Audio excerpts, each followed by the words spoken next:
كان في واحد اسمه فهيم، بس هو بصراحة ما كانش بيفهم حاجة.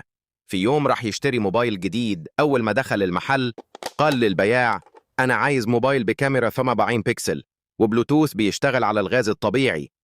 البياع بصله وقاله: حضرتك تقصد إيه، بيكسل مش بيكسل؟ قاله: لا يا باشا، أنا عايز الموديل اللي بيتصور لوحده وأنا نايم. لحظة كده، قبل ما نكمل صلي على النبي في الكومنتات نكمل. فهيم رجع البيت، لقى الموبايل مش شغال. رجع تاني المحل متضايق. قال للبياع: الموبايل ده بيغني لوحده.